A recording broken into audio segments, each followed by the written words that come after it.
नमस्कार दोस्तों, मैं हूं अतुल सिंह। स्वागत है आपका नीति टॉक्स विद अतुल में। दोस्तों, भारत में एक तरफ है कुलगाम, कश्मीर की वादियों में बसा एक छोटा सा जिला जहां वामपंथी सोच ने सामाजिक बराबरी और विकास का रास्ता बनाया, और दूसरी तरफ है मुंबई, भारत की आर्थिक राजधानी, जहां ट्रांसफर ऑफ डेवलपमेंट राइट्स यानी टीडीआर ने विकास को बाजार और रियल एस्टेट का खेल बना दिया। एक जगह विकास ने इंसाफ और उम्मीद दी, दूसरी जगह विकास ने असमानता और विस्थापन पैदा किए। आज हम इन दो कहानियों के जरिए समझेंगे कि नीतियां और राजनीति जब जनता के लिए बनती हैं तो नतीजे क्या होते हैं, और जब वही बाजार के लिए बनती हैं तो तस्वीर कितनी अलग हो जाती है। आज हम आपको ले चलेंगे कश्मीर की वादियों में बसे एक छोटे से जिले कुलगाम की कहानी सुनाने। यह कहानी सिर्फ एक जिले की नहीं है, बल्कि यह कहानी है कैसे वामपंथी राजनीति यानी लेफ्टिस्ट पॉलिटिक्स ने सामाजिक न्याय, समानता और विकास का रास्ता दिखाया। जहां भारत के कई हिस्सों में राजनीतिक जाति, धर्म या सत्ता की जद्दोजहद में फंस रही है, वहीं कुलगाम ने एक अलग रास्ता चुना, यानी लोगों की भलाई पहले, बाकी सब बाद में। आज का यह वीडियो बताएगा कि कैसे जमीन सुधार, प्रगतिशील सोच और वामपंथी नेतृत्व ने कुलगाम को मॉडल ऑफ प्रोग्रेसिव गवर्नेंस बना दिया। 1947 में जब भारत आज़ाद हुआ और जम्मू कश्मीर भारत में शामिल हुआ, तब वहाँ जमींदारी प्रथा गहरी जड़ें जमाई हुई थी। ज़्यादातर जमीनें कुछ बड़े जमींदारों के पास थीं। किसान और मजदूर बस मेहनत करते थे, लेकिन मालिकाना हक नहीं था। यहीं से वामपंथी विचारधारा ने कदम रखा। जमीन उसी की जो उस पर हल चलाएगा। Big landed states abolition act आया। सरप्लस जमीन छीनकर भूमिहीन किसानों और बटाईदारों में बांटी गई। इसमें कुलगाम का सामाजिक ढांचा हिल गया। भूमिहीन को पहचान मिली, खेती का मालिक किसान खुद बना, और एक नई राजनीतिक चेतना पैदा हुई। यानी राजनीति धर्म और जाति से हटकर आर्थिक न्याय पर आधारित होने लगी। कुलगाम का समाज मुख्य रूप से खेती पर आधारित था। खेतीहर मजदूर, छोटे किसान, सेब और चावल उगाने वाले किसान, इनकी सबसे बड़ी चिंता थी जीविका और सम्मान। यहीं पर वामपंथी नेताओं जैसे अब्दुल कबीर वानी और मोहम्मद यूसुफ तारिगामी ने किसानों और मजदूरों की आवाज़ बनकर उन्हें संगठित किया। उन्होंने कहा, धर्म या जाति नहीं, हमारी असली लड़ाई है गरीबी और शोषण के खिलाफ। इससे लोगों का भरोसा वामपंथियों पर बढ़ता गया।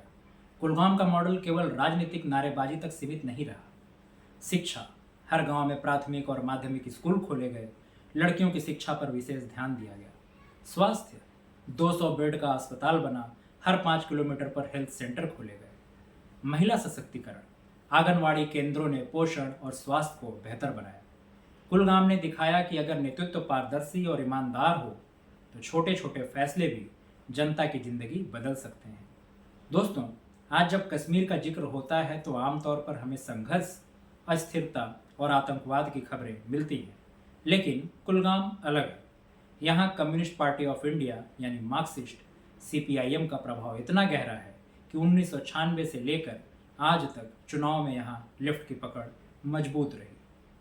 तारिगामी बार बार विधायक रहे और जनता के बीच ग्रास रूट लीडर के रूप में जाने जाते हैं।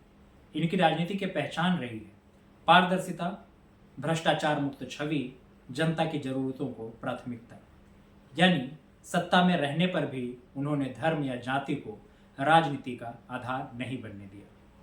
कुलगाम को मॉडल डिस्ट्रिक्ट इसलिए कहा जाता है क्योंकि यहाँ विकास सिर्फ कागज पर नहीं, जमीन पर दिखता है। सड़कें और पुल बने, सिंचाई और बागवानी में निवेश हुआ, मनरेगा और PMGSY जैसी योजनाओं का बेहतर इस्तेमाल हुआ, शिक्षा और स्वास्थ्य सेवाएं लोगों तक पहुंची, और सबसे अहम बात, कुलगाम ने यह सब हासिल किया बिना धार्मिक ध्रुवीकरण के।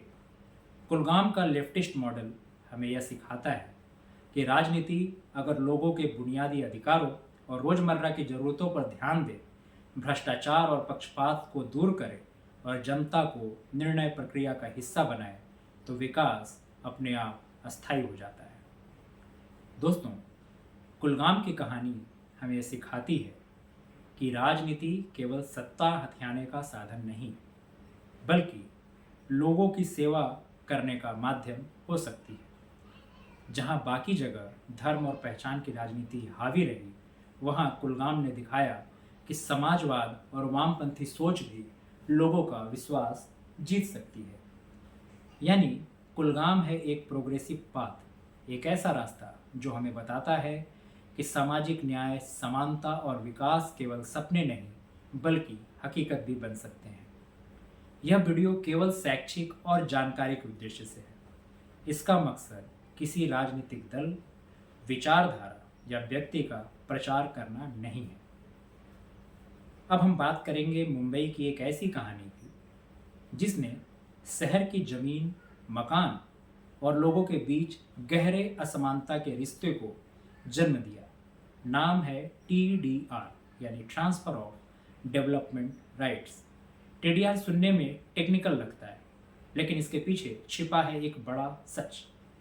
कैसे स्लम रिहैबिलिटेशन के नाम पर अरबों खरबों की रियल एस्टेट डील हुई, कैसे गरीबों की बस्तियां उजाड़ी गईं लेकिन उन्हें बेहतर जीवन नहीं मिला, और कैसे मुंबई का नक्शा ही बदल गया। एक तरफ गगनचुंबी इमारतें और दूसरी तरफ झोपड़पट्टियाँ।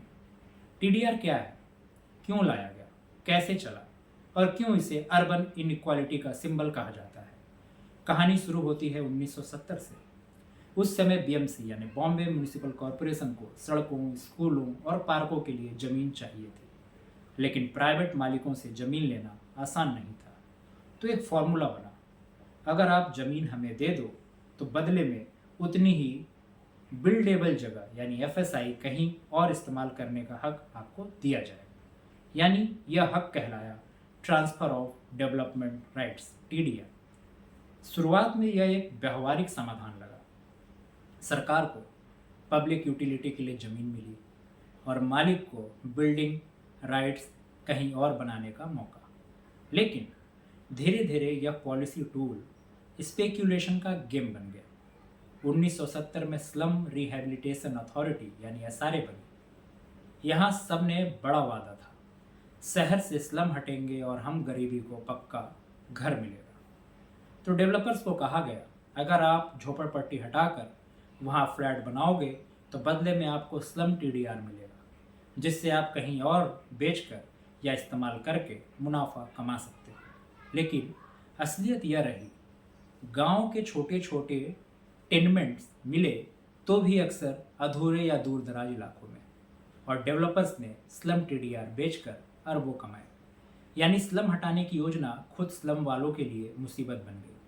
1993 से 2021 तक मुंबई में स्लम TDR आउटपुट लगभग 8.1 मिलियन स्क्वायर मीटर रहा। 2004 से 2009 में यह अपने शिखर पर पहुंच गया। स्लम TDR लगभग 58% हिस्सेदारी रखता है, यानी रिजर्वेशन या रोड TDR से कई गुना ज़्यादा। मतलब साफ है, मुंबई का पूरा real estate market slum TDR पर टिका रहा। लेकिन यहाँ एक असमानता है, ज़्यादातर TDR निकला सस्ते इलाके यानी अनिक, माहौल, धारावी, कुर्ला से, और इस्तेमाल हुआ महंगे इलाकों बांद्रा, जुहू, पोए में। यानी गरीब की ज़मीन का हक अमीर की गगनचुंबी इमारतों में बदल गया। TDR का असली असर दिखा एक तरफ साउथ मुंबई और सेंट्रल सबर्ब्स में हाई राइज टावर्स, दूसरी तरफ नॉर्थ ईस्ट में गेटोज और पॉल्यूशन से भरे इलाके। माहौल इसका सबसे बड़ा उदाहरण है, जहां स्लम ड्वेलर्स को शिफ्ट किया गया, लेकिन इलाका रिफाइनरी और इंडस्ट्रियल यूनिट्स से घिरा हुआ है। हवा और पानी जहरीले, स्कूल, अस्पताल और बुनियादी सुविधाएं तक नहीं। लोग कहते हैं माहौल इज़ अ गैस चैम्बर, यानी रिहैबिलिटेशन का नाम लेकर अर्बन सेग्रीगेशन पैदा हुआ। आइए देखते हैं 3 बड़े PAP प्रोजेक्ट्स। संघर्ष नगर चांदीवली में 18 हेक्टेयर जमीन पर बना यह सोसाइटी, 12,000 से ज़्यादा यूनिट्स, लेकिन आज भी अधूरी बिल्डिंग्स और खाली घर। प्रीमियर टाउनशिप कुर्ला 17,000 यूनिट्स का वादा पर अधूरा, आंशिक कब्जा और विवाद। एवर स्माइल कॉलोनी माहौल में 14 हेक्टेयर जमीन, 17,000 यूनिट्स। आज ये इलाका पॉल्यूशन और नेग्लेक्ट का प्रतीक है। इन प्रोजेक्ट्स ने दिखाया स्लम हटे नहीं बल्कि और गहरे संकट में ढकेले गए। TDR के पीछे का तर्क था पब्लिक गुड्स और स्लम फ्री सिटी, लेकिन असल में हुआ डेवलपर्स ने रूप होल्स का इस्तेमाल किया, सस्ते में स्लम TDR लिया और महंगे इलाकों में बेच दिया। सरकार और संस्थान इस गेम को रोक नहीं पाए। एनालिस्ट ने TDR पर कहा bearer bonds of real estate, blue chip stocks, यानी एक कमोडिटी जो असल मकसद से भटक गई। मुंबई का टीडीआर मॉडल हमें यह सिखाता है कि पॉलिसी अगर ट्रांसपेरेंसी और अकाउंटेबिलिटी के बिना बनाई जाए तो उसका इस्तेमाल डेवलपमेंट नहीं बल्कि स्पेकुलेशन के लिए होगा। आज भी मुंबई में लाखों लोग स्लम में रहते हैं, तो क्या वाकई टीडीआर ने सिटी विदाउट स्लम्स का सपना पूरा किया, या यह सिर्फ रियल इस्टेट मार्केट को फ्यूल देने का जरिया बन गया? यह वीडियो केवल शैक्षणिक और जानकारी के उद्देश्य से है। इसका मकसद किसी कंपनी, प्रोजेक्ट या राजनीतिक इकाई को टारगेट करना नहीं है। मिलते हैं अगले वीडियो में, तब तक के लिए धन्यवाद। Thank you.